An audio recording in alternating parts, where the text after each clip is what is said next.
All right, we should be recording now. And let's get started with our February chapter meeting. There goes the lunch bell, right on time. So thank you all again for joining us for the second monthly meeting for 2022. As always, this meeting is being recorded. We will share meeting slides and notes that Carla Stang from the Hill Country chapter has volunteered to take for us today. Thank you, Carla. And then if you haven't already introduced yourself in the chat, please introduce yourself in the chat and share video. It's always nice to see y'all's face if you're able to. We have a fairly short chapter. We have a fairly short agenda today. We do have some discussion anticipated with the certification matrix, so we're going to move that to the end of the agenda to give time to everything else early on. All right, and Michelle, you're up with the first couple of slides. Yeah. So first thing we wanted to talk about today was the through grit and distance pin. We've been getting a couple of questions about that. And we looked back through our reports from last year, and we talked about, this was the topic of last year too at this time. Again, we will have the grit and distance pin will be provided to volunteers who had obtained at least 1 hour of service and 8 hours of advanced training in 2021. So calendar year 2021, we will be, because our volunteers have 45 days after December 1st to still have their hours approved. We have waited until that February 15th timeline to get all those hours, make sure that all those hours are approved from last year, and then we'll begin pulling reports now and compiling the pins and lists and packages to go out to your chapters. So as I mentioned, we will have, I will pull the reports from VMS with these two parameters in it. A member should have received and have at least 8 hours of advanced training approved and at least 1 hour of volunteer service in order to receive this pin for last year. Again, I will send the list with the amount of pins that correspond to the names on the list to your chapter's mailing address, shipping address that is listed in VMS. So let me tell you where that is. When you log into VMS, when a chapter admin logs into VMS, you will notice that across the top there are 3 tabs for your chapter's account. There's volunteers, opportunities, and chapters listed there that you see on the screen now. I'm using Alamo area chapter as an example right now, just because they are first on my list, first on the list that I see when I go into the VMS. Because all the chapters are listed there for me alphabetically. You'll click on, as your chapter, you will click on the chapter tab. And when you do that, it'll go to this, actually go back one more slide, Mary Pearl, sorry. When you click on the I have clicked on the Alamo area chapter. You as a chapter, you'll only be able to see your own chapter. But in the chapter tab, I have clicked edit from there for the Alamo area chapter. It's the only way you can see what comes up on the next slide. So go ahead to the next slide.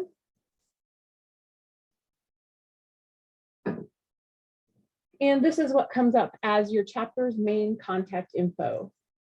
This is where your chapter should be putting the main contact info regarding anything about your chapter.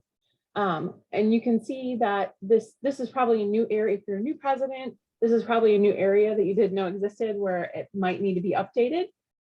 In the case of the Alamo area chapter, Martha Cray was the previous president, so this likely may need to be updated for the chapter.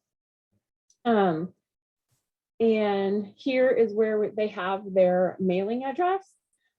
For the purposes of these pins, this is where I've been pulling the ship to information for the big shipments of pins that we did last year, and then this shipment of pins, the grit and distance pins that are coming up for this year. This is where I would pull the information to ship to your chapter.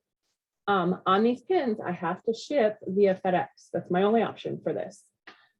So I am not able in this case to ship to the PO box that is listed there. So if your chapter uses a PO box in general as the main contact or main mailing address for the chapter, please send me an alternate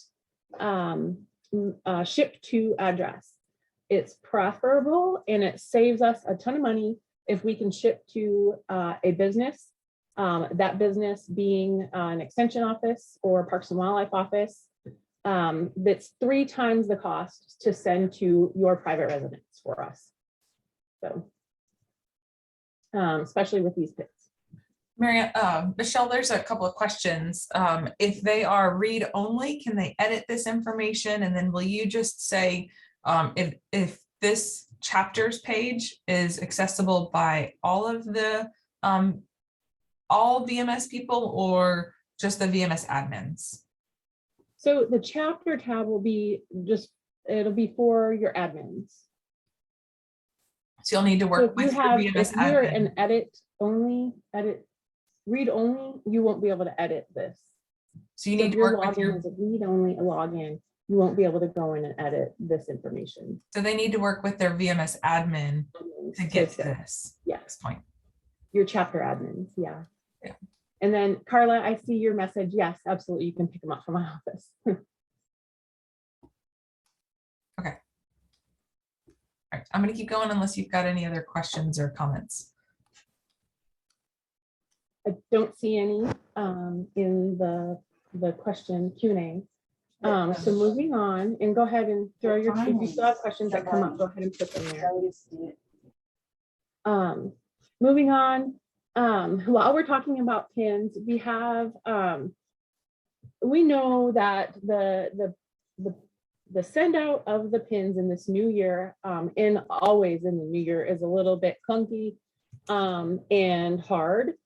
And we are working to find a more efficient and effective and cost-effective process for mailing out pins, for you ordering and then us mailing out pins to you when you request them. Many of you have, or not many of you, a few of you have asked about, a few of you have been ordering large quantities of pins right in January. And we think that you're probably ordering for the entire year. And getting ready to be able to hand out pins to your chapter members as they obtain them or attain those milestones. And we have to ask that we've over the past several years, this has been a practice within the program and for the chapters, and it's often resulted in our supply of pins having a shortage at the end of the year. So we need to change our process a little bit and maybe not send out as many as you request right at the beginning of the year. And we're looking for a way to do that efficiently, effectively, and most importantly, most cost efficiently as well. So we're looking at some new models with the mail outs. We're exploring an option of mailing everything that you requested within a month at the end of the month. And then we're also looking at some quarterly ship options based on information that we can pull from the VMS. Some other things that we're hoping for this new process is a web-based submission form. So oftentimes you have to request orders through Olivia or myself, depending on the different orders. And so we're looking at a web-based submission for that rather than a document you have to download and then fill out and then save a different way and then send it to us. And then we're also looking for a process that's based on actual member recertification rates. So a little bit closer to the recertification that is actually happening in that time period, rather than sending the entire order of pins that you think your members will get for the entire year all at one time. So what questions do you have? Mary Pearl just moved to the next slide, and I just wanted to go over the two different places we have for different pins. So Olivia Schmidt is one of our employees in Austin, at our Austin headquarters, for all of the recertification pins, certificates, recertification pins and certificates, and the Master Naturalist, this initial certification pin, the 4-color dragonfly. Those requests are currently going to Olivia. And we know the form on the website needs to be updated, but while we are in the process of looking at this pins ordering process, we've held off on that a little bit so that we don't want to update the form if that's not what we're going to be using in long term. Then the other place to order pins, anything above, anything 4,000 hours milestone and above, you would order through me. And typically that's been through same process on the website, an order form that you download, you fill out, you save in a different form, and then attach an email back to me. We'd like to have that same process kind of automated through the website, through a fillable form.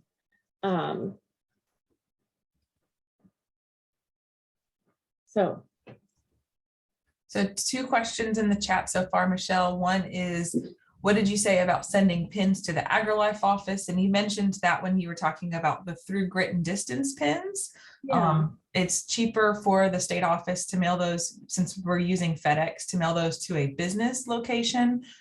So updating your chapter mailing address to a business office like the AgriLife Extension office that you use helps us to ship those pins to you, the through grit and distance pins specifically. Yeah. And really any large order of pins, if there's any way we can ship them to a business office of some kind, typically that's with most chapters, that's an extension office or a Parks and Wildlife office. Like I said, it saves us, it only costs a third of what it would cost to send to a private residence. So it costs us 3 times the amount to send to a private residence as it would to a business office. And then the other question that we have in the chat, 1,000-hour pins and certificates. So what goes with that, the 4,000 hours, there's a couple of things when a person reaches the 4,000-hour milestone mark, and that is they get our Master Naturalist 4,000-hour pin. It's our little dragonfly with a ruby in it. And then I have to apply that volunteer to for apply an order in that volunteer's name, the Presidential Volunteer Service Award, which our Master Naturalist program is the certifying and ordering organization for that award through the White House. So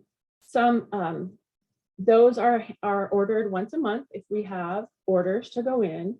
And the PVSA, Presidential Volunteer Service Award, comes to my office, and then I have to repackage those and ship them out to our chapters.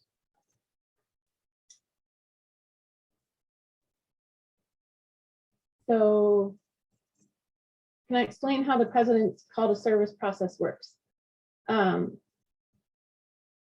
think that was what you just explained. So if you have a member that's reached the 4,000-hour service mark, they're, like I said, they're going to get the 4,000-hour master. You're going to turn their names into me.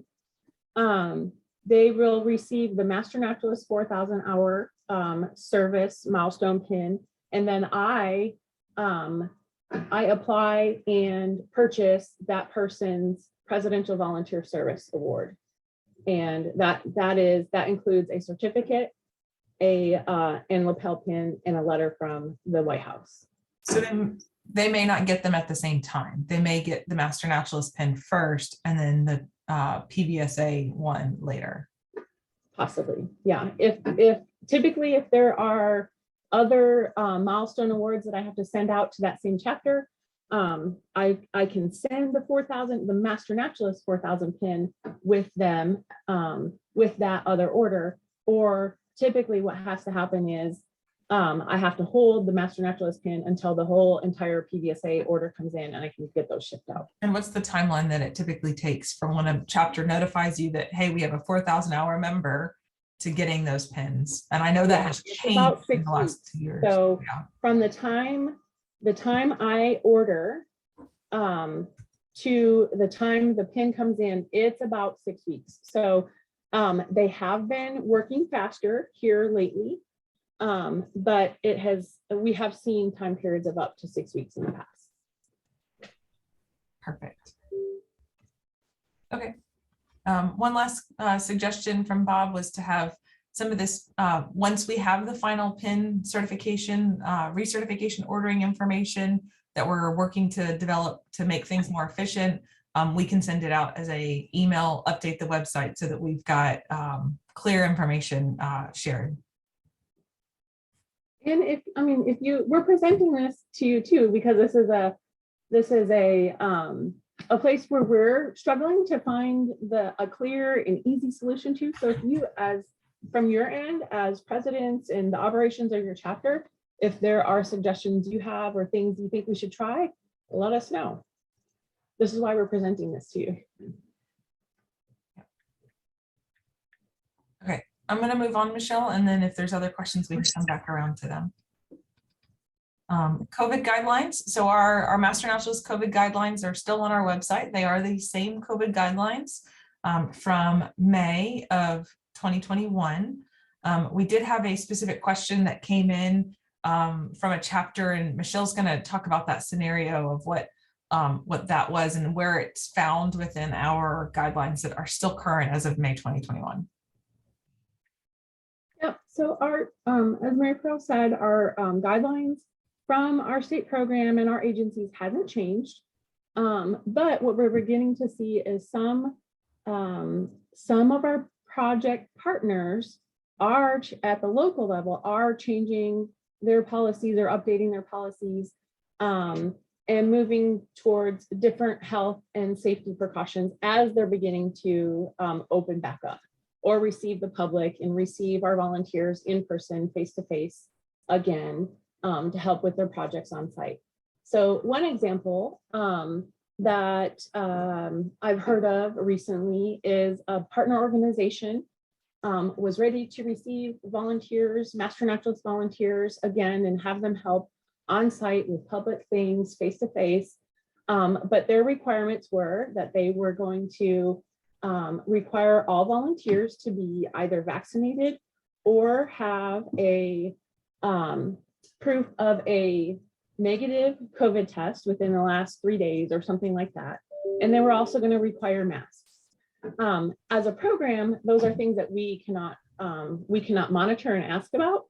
But that's certainly that partner's prerogative to do so. So at that point, in that scenario, it's something that I would recommend letting your members know about, that hey, this specific partner is opening back up. They're requiring these things, and they are going to track it. And that's the key. Our members, our leadership, our chapter should, if it's a different protocol than what ours is, that organization is requiring, it's that organization's responsibility to be tracking that, not our volunteers, not our chapter leadership. So that was the key item there. And I suspect we'll probably be seeing these things pop up as more organizations begin to open up.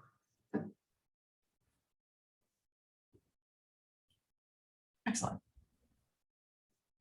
All right, I'm going to keep going, Michelle, unless you've got anything else.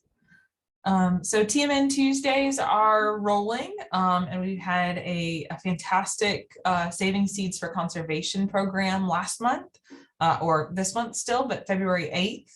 As a reminder, these are the second Tuesday of each month at the noon hour. They are both live and recorded, and they should count for advanced training watched either live or recorded within the calendar year that they are produced.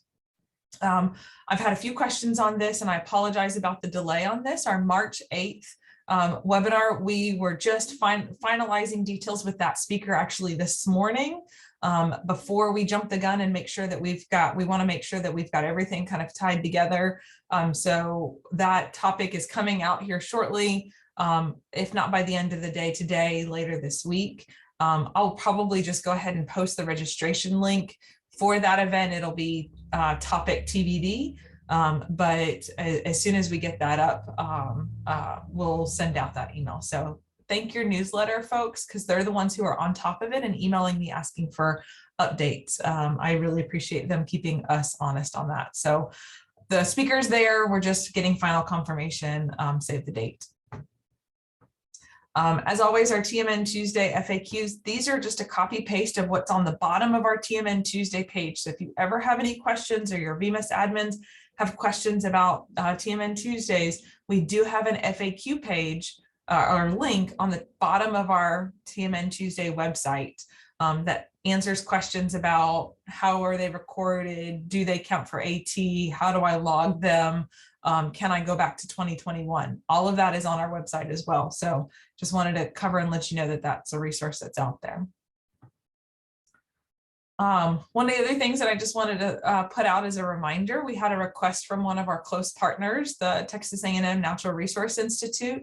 They are currently in the process of collecting data on their Texas Landowner Survey and their Texas Water Survey. These are really important surveys for the natural resource conservation industry here in Texas. They gather some really important information for a number of different partners and agencies to base management and trends off of. So please help us to share this information with your chapter membership. And that email was sent out, I believe, was it sent out yesterday? Last Thursday? I don't know. It was sent out recently. And Carla, I think Friday. Carla asked if there was a deadline for the survey. I had not been notified of a deadline for the survey. If there is one, it might be on that that SurveyMonkey link that they have there. Good question. Can you can I talk about the listserv real quick right here? Yeah. One topic we forgot to add in here is that landowner survey did go out through our Master Naturalist listserv. And the listserv anybody can sign up for. It's the quickest and easiest way we have to get information out about that's related to natural resources, related to the program. We use it as our quick send out place to just send something that may qualify as an advanced training event, something like this survey, and other like naturalist news and notes that comes up. Anybody can subscribe to it. That means even if they're not a master naturalist, people can subscribe to it. And one of the questions we often get is whether or not anything that comes through, any like training or workshop that comes through on the listserv is pre-approved, and it is not. Your chapters still have to review any advanced training or training opportunities that come through the listserv, and review and approve locally anything that comes through the listserv. This listserv is statewide, so something that is sent out may be more specific to one region or another ecoregion, and there may be statewide events on there as well. So yeah. And one of the questions that we get often that Pam just asked in the chat is, are members automatically on the listserv? No. So please help us to encourage your membership to sign up for this listserv if they'd like to join it. It is under this about contact section right here. Check out our email listserv. This is where you click on it and you can actually get a regular digest, which is every time Michelle and I send out one, you'll get an email as we send it out. Or you can do the digest version. I might have had those mixed up. They're explained over here. The digest version is traditional. That's as they're sent out. No, opposite. regular is regular. It'll lump all the messages that have gone out in 1 week in one message. At the end of the week. Regular, you'll receive them as they go out. Yes, thank you. And this is a completely at will thing. We don't require our master naturalists to subscribe to this. They can come and go as they please to the listserv. Yes, and if they move, they change email addresses, they want to unsubscribe, they just go in here and put their information in and unsubscribe. Okay, thank you, Michelle, for covering that. There is one question. So it said, Lori says, I used to get emails from the listserv, but have not for the last year. So you might want to, Lori, you might want to check the email address that you used to register for the listserv. Sometimes sometimes mailboxes will be full. If it's an older email address, mailboxes will be full and it can't deliver. And so I think after 5 attempts or something like that, it automatically deletes your that email address from the list after a series of events like that. Yeah, perfect. And then and the more we talk about this, the more I remember. So the other thing that came up last month that we did get a lot of questions on about the listserv is a probe failure. And some people, what happened was I forwarded a message that had a very large attachment at the request of someone who asked to have it sent to the listserv. There was a very large attachment. The attachment was larger than what the list could handle.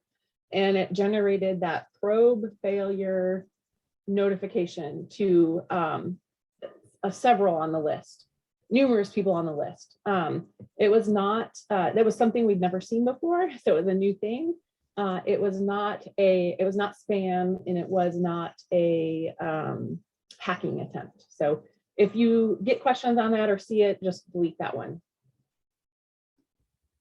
Thank you. Okay, moving on to some more news on our website, unless there's any other questions. And y'all keep asking those and we'll get to them at the end.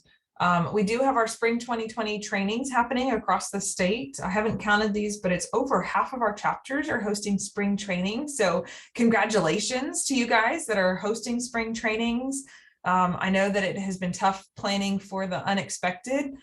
We're excited to see all of the new class members. I love watching the social media that's coming out with your new trainees as they go on field trips, as they go they have different speakers joining. I got a text message actually from somebody this morning that was hosting a training virtually. I think it was Coastal Prairie. So yeah, congratulations to y'all for getting your spring trainings going. If you're on the list, if you're planning for your fall training, good luck. We wish you lots of resources and goodwill as you're getting your speakers lined up for the fall as well. If you are hosting a current spring training, we'd love to hear in the chat message if you are hosting in person, hybrid, or virtual, how you're using your presenters, and then how things are going. And then how are your recruiting efforts? We've seen some interesting recruiting trends. I have heard one chapter had to pull a new training class. Unfortunately, their recruiting just didn't match. They typically host one training per year and they were trying to get a second one going. It didn't work. They had to pull that training this spring semester, but they've got things moving forward with a fall semester. I had another chapter tell me that they had like a 60-person wait list for one of their new training classes coming up, which is great. So y'all just sign off in the chat and let us know how things are going.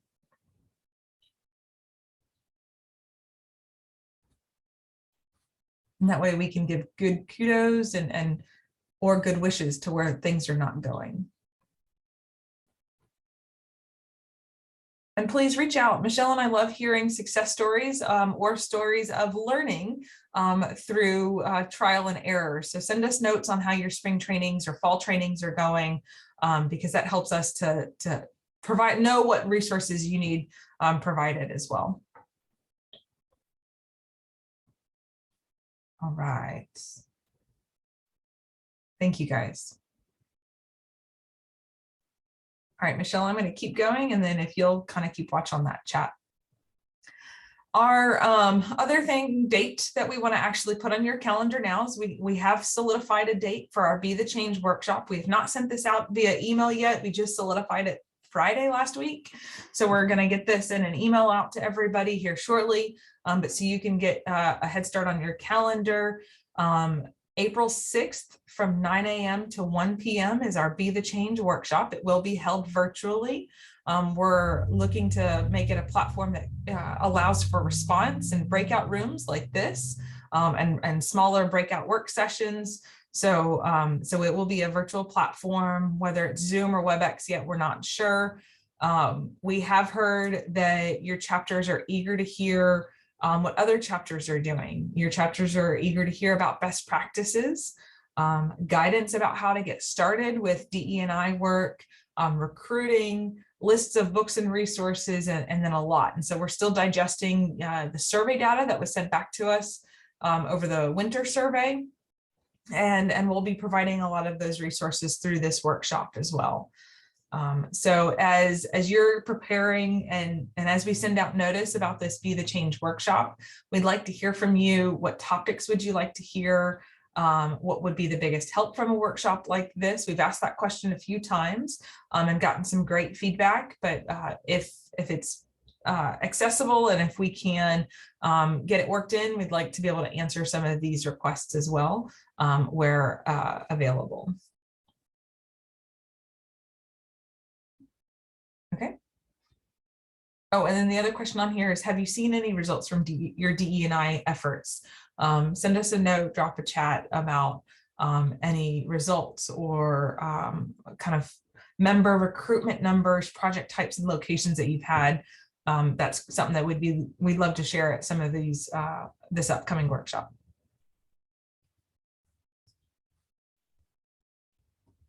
There's a question in the chat about who should be the attendees to the Be the Change, members or officers only? So we're still working on that. We are still working on that. This is a kind of a workshop that's being built as we're receiving feedback from you guys from that survey. So as we're putting the agenda together, again, it's still early to say definitively. I think it would be a combination of both committee members, leadership, and maybe a few members that are interested in helping to be on steering committees and groups, task force, or however your chapter is titling it, to work towards a chapter goal. So we're working on that. We'll have more information as we start putting that together. We just wanted to get this date out there so that y'all could save this time frame. And one chapter has asked if they can still answer the survey. Yes. Terry, if you'll email me, I will get that link to you. Okay. Some more dates on your calendar. Virtual Volunteer Fair. We did officially launch the call for proposals for that last week. Our request of you at this time is to help to share that call for proposals. Our Virtual Volunteer Fair can only be as successful as you help us to make it, as our partners help us to make it. We will not have a fair of projects if we don't get projects recruited to submit proposals. So send that call out to your local Audubons and nature groups and agency partners, folks that you know are doing research, folks that you know are needing citizen science work, folks that you know have virtual and distance service needs of volunteers and need a job fair kind of setup to be able to market their projects to our statewide network of volunteers. So we'll be sending that out probably again with a reminder request, but that was sent out, I believe, on Thursday, Friday last week as well. Okay. Some more dates, save the date. We've put this up here a couple times, but our Houston annual meeting planning is getting started for that. We have a call for proposals pulled together, and that'll hopefully go out in the next couple of weeks as well. I'm hoping next week, but if not, it'll be the week after. And this is the call for proposals for the annual meeting is we'll be asking for speakers for field sessions, for workshops, for keynotes. So start thinking about some fantastic speakers that you've heard from at your advanced trainings, your chapter meetings, that you want to send this annual meeting call for proposals to when it comes out. Somebody that you want to share, hey, this was a great speaker and we're going to share them with the state. We want the statewide network of master naturalists to hear from these speakers. And we'll get that call for proposals, like I said, in the next week or so. Okay, some more good news. Michelle and I have been working hard. We've got lots of things that have gone out this month. We have new shirts in the AgriLife bookstore, which is now AgriLife Learn. Under the merchandise tab on the AgriLife Learn page, I just delivered 8 boxes of new shirts. And so there are new shirts, short sleeves, long sleeves. Those are in the bookstore. They should be online. If they're not already, they should be by the end of this week. I've got some embroidery items, some polos, aprons, hats, and some other fun gear that is in process. The embroidery department's just a little bit behind the screen print department. So that stuff should be, as soon as I get it, I'm going to move it over to the bookstore and it should be online within the week. And I'll not this week, next week, maybe. And I'll send a notice out when all that stuff gets there. Okay, Michelle, stop me if I'm going too fast. TNN license plates, again, we still have license plate out there. I will submit for a Q1 report for 2022 next month to get January, February, March, yeah. I'll submit for, did I do that right? Q1 will be December, January, February. I'll submit March 1 for that. And so next month I should have an update on the report for y'all. I want to hold up for just a second. We had a couple questions about the annual meeting stuff in the chat. So Terry asks, are there going to be field sessions? Or asked in the same about field sessions. Are we planning field sessions? If you want to address that, or if you have any thoughts and notes about that right now. Yeah, so right now, I am in my head, I am planning for all possibilities, because we have been trained over the last 2 years to expect the unexpected. And I am in my head putting together a very broad annual meeting base, not knowing what's going to happen in October, so that we can prepare for kind of that what ifs. My goal is to go in person with field sessions, to have boots on the ground, maybe even some service-based field sessions. That is the goal and the hope, but I don't think that it would hurt us to be aware that other possibilities might have to be explored. That sounds very political, doesn't it? But just having to stay very flexible seems to be key right now. So Michelle and I have a couple of planning meetings scheduled for the annual meeting towards later parts of March as we are getting things going.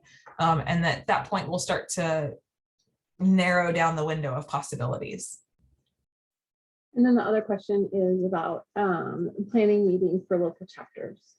Yes, I sent out a notice for to all the current presidents of the local Houston regional chapters, and we're going to get together in March to start that planning process. So Julia, we'll check the Julia, I sent that to Rebecca. Yeah, okay, I sent thanks. that to Rebecca. Yeah, when you said that, I realized that went to Rebecca. So thank you so much. Yes, ma'am. Okay, good. I'm excited about y'all's excitement for the annual meeting. All right, I'm going to keep going there. Just as a reminder, our remaining 2022 President's Meeting dates, our next one will be March 29th, and I'll send out the reminder as I did this time. I will get today's recording posted by the end of the day today as well. Okay, now we get to the discussion part of our agenda. Michelle, do you want to take over and give us kind of the base where we're at? Sure. So really over the past month, we've gotten a lot of questions about timelines, training timelines and certification timelines is really since the beginning of the year, and possibly due to the CMOP guidelines having changed or been updated for the new year. And we worked on and sent out kind of the timeline. So one of our chapters was gracious enough to kind of help pull this all visually into some sort of timeline in an Excel spreadsheet. And so thank you for doing that. It's something that I think helps visually to see and conceptualize what the print says. But one of the questions I have for everybody on you as leaders on this call right now and today is if we could step back a minute and maybe if you can help me understand where the timeline questions are coming from and certification guidelines, questions on those guidelines, and where they're coming from. We went back and looked at the CMOP, the old versus the new, and they really say the same thing. So here, I'm kind of on the left-hand side of the screen, the time frame for certification. A member should complete AT and volunteer service requirements for initial certification within 12 months of the start date of initial training. Members in training may begin earning volunteer service and advanced training as soon as they begin the Texas Master Naturalist initial training course and have passed their required criminal background check. That's what it says right now. The previous version of the CMOP is down there on the right, lower right-hand corner. Members in training or pledges who have completed the required field and classroom training must complete the minimum certification requirements for advanced training and volunteer service to become certified within the calendar year following the start of the training class period.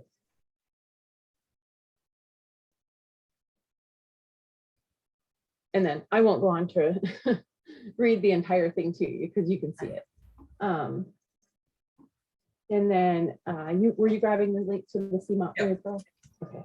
So Miracle will drop the link to the CMOP here in a second. And I'm trying to scan through some of the questions. How soon does it take to get a CBC completed? So as our VMS coordinator reviews that at a minimum weekly. So when a person registers within the system, signs up within the VMS system, that's where the volunteer checks are triggered. And they have to have their correct birth date, and they have to agree to the volunteer background check in order for the volunteer background check to happen. So it can, the volunteer background checks can happen within anywhere from 3 days to a week, probably a week to 10 days. I think 10 days would probably be the outlier there. But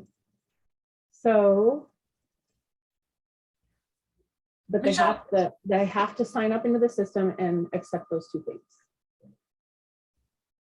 Go ahead. Is there a question? Yeah, can you address just our intentions with you and I were having this kind of discussion before as we were preparing for this, our intentions for how a new trainee interacts and goes through the hours, and then what happens with that what if point. And we used the word cutoff earlier. Will you talk about kind of the timeline for trainees, and I can bring the matrix up if you want me to bring the matrix up. Yeah, I mean, I guess our bigger question is what I'm trying to, if you could help us understand the biggest issues where these questions are coming up for you. So is a person not completing the certification requirements a huge thing for your local chapters? Is it common? Is it common? Yeah. And then the certification requirements is that they complete training, they complete all their required training hours, they complete the 40 hours of service and they complete the 8 hours of advanced training. That's to get certified. Mhm. So, looks So like I'm seeing some yeses. Can you give some qualifiers to those yeses? Like what numbers of people are we talking about here?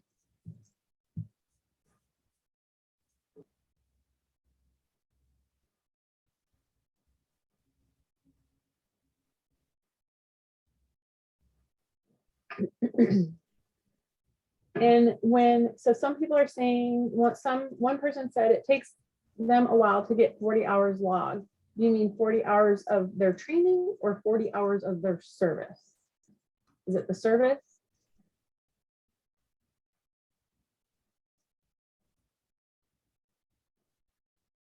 And feel free to come off mic and talk. so. When a new trainee goes through the training class and they get their 40 hours of basic training, then they are within a 12-month period from the start date of their training. So if the training starts September 1, they have 12 months from September 1 to complete their initial certification, get the 40 hours of basic, 40 hours of volunteer service, and 8 hours advanced. If they don't complete that 40 and 8 of service and training, is there a hard cutoff at 12 months? September 1, the following year, is there a hard cutoff? Michelle, how would you answer that question? Putting you on the spot. Yeah, and I don't like that. I don't like you don't. I don't like the verbiage cutoff because Cutoff, exactly. I mean, it has never been our program policy to say, we're sorry you didn't complete these things, you're gone. That's never been our policy. Or that you have to start over. We've never said that. Correct. Right. So I have a hard time answering that question. Can I add something? Sure. Yeah. This is Julia, and yeah, I'm glad that you clarified the verbiage. Absolutely. The problem that we had with the 12 months being at the start date is that if they missed training in the middle or the end of the session, they wouldn't have a full year, because our session's like 16 weeks. So it's actually, it's not even a full year. So what we tell our people, if they get to the end of class and they can't make it up, because we do have 2 sessions a year, if they can't make it up in the next one, they can make it up because sometimes they're either available for a morning class or an evening class. And we tell them just ask for an extension. As long as they're making the effort, they're staying in contact with us, we're happy to accommodate. And what I found is people are either willing to work at it or they're not. They either drop off or they do. And then if they get to that, and that's with training, of course. And then when they get to, if they're missing the volunteer service and the AT, we also tell them, we said, just let us know. Are you having a problem? Let us help you find some things. So you kind of have to stay in touch with them. And like I said, people are either working at it and they're, if they're just a few short of it, then we try to help them find, something to add to it. Or sometimes they just go, I can't do it, and they don't, Yeah, I'm glad you mentioned, the helpfulness. I mean, that's kind of been our program philosophy all along, to help these people in these situations to get there, to get over that hump. And there's always options. That just because they missed one session, so the example of, they missed a session, so they don't have all their 40 hours, but there's options for them to make that up. In some chapters, and I think some of them are dropping these notes in the chat, but some chapters have ways that they can make up that class session. Some are recording. I've heard chapters ask in the past, they've recorded and then asked the member to come in and watch the recording and then write a little synopsis about it as the makeup. A member can attend an advanced training on the same subject and then count that. They wouldn't count it as advanced training, but they count it as qualifying for their missed training, initial training course. Basic. So there's options to get them over that hump. It's not just they have to wait until the class is being offered the next time.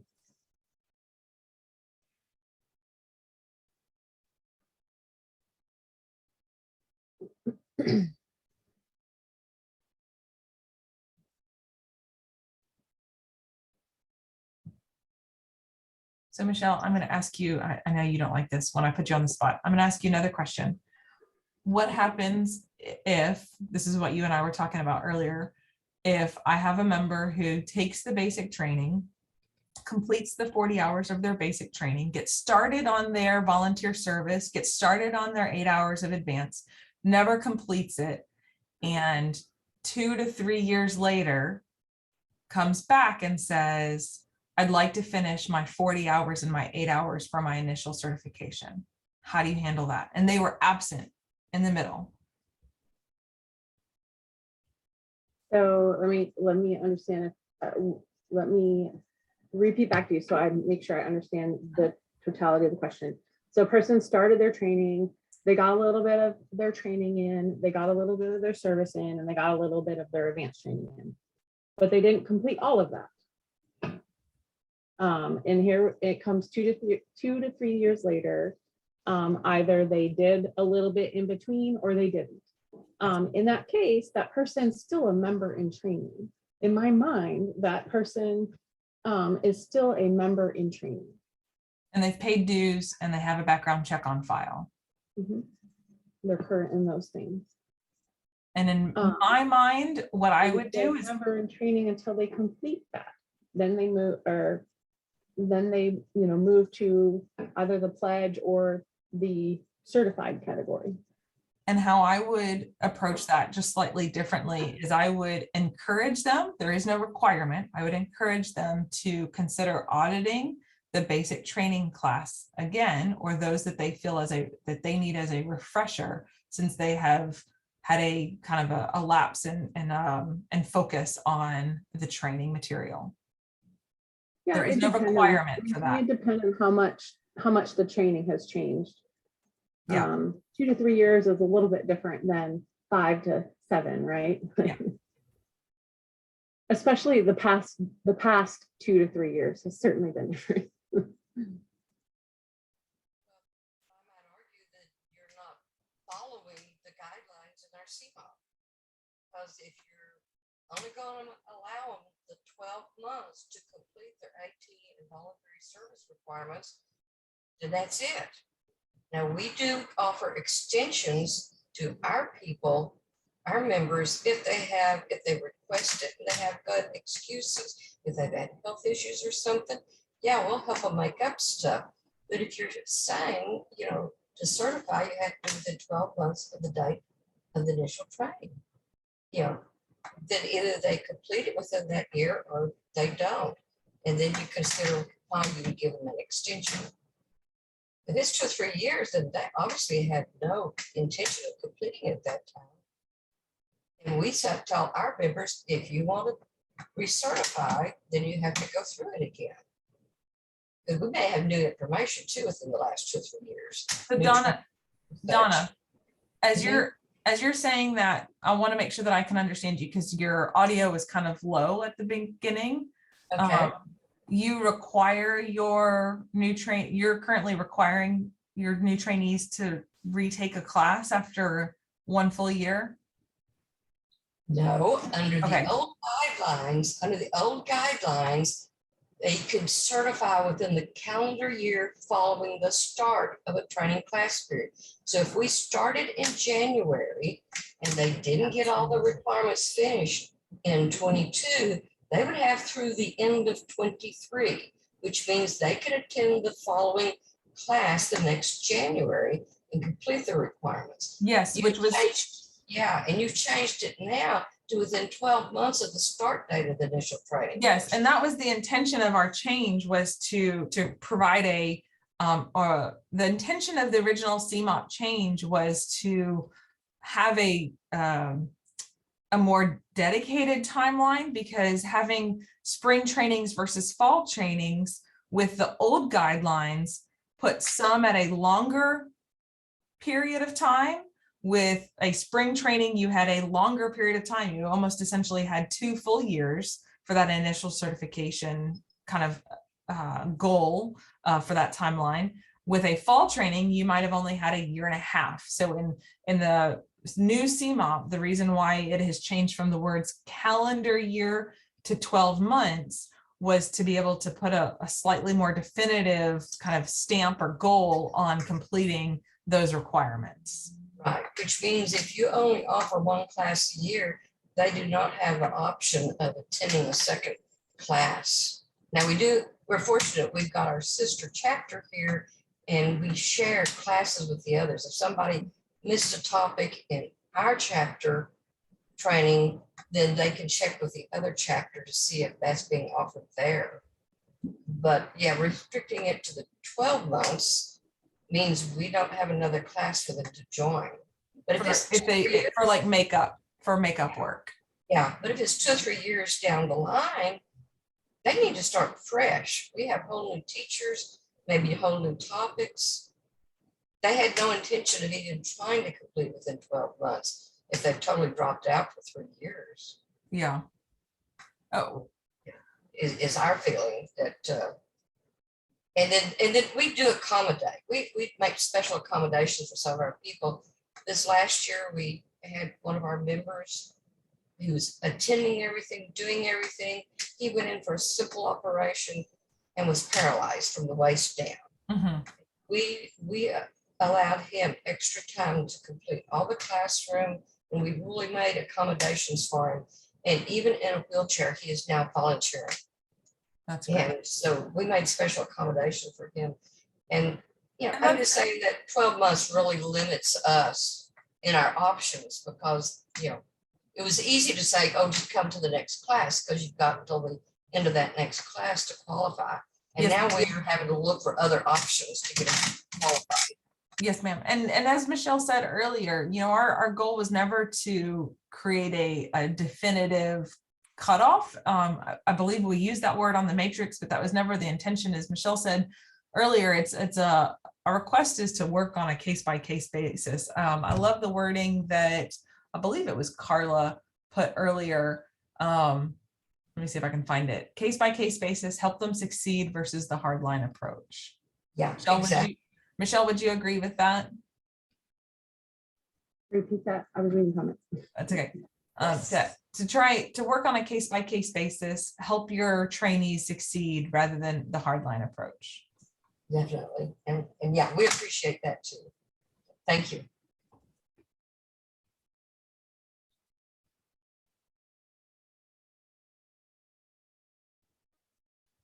So there's a lot in the comments that I have not gotten to read yet, Michelle, and I think you and I are going to need some time to kind of work through some of that. But this is good discussion. We appreciate you guys helping us because once the new CMOP went out, as Michelle said, we got a ton of questions as folks were reading it in a different way with the intentions not being as clear. So we will make sure that we work on that. Hey, this is Kevin Gibbs in Nueces County. Hi, Kevin.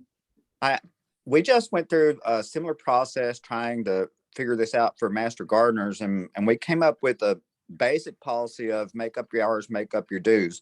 We know that still it's going to have to be taken on a case-by-case basis, but we felt like they could either audit the class or they could do specialized trainings to make up those hours. But I don't know if that's too simple of a policy or not, but that's pretty much what we decided. That's great. Thank you.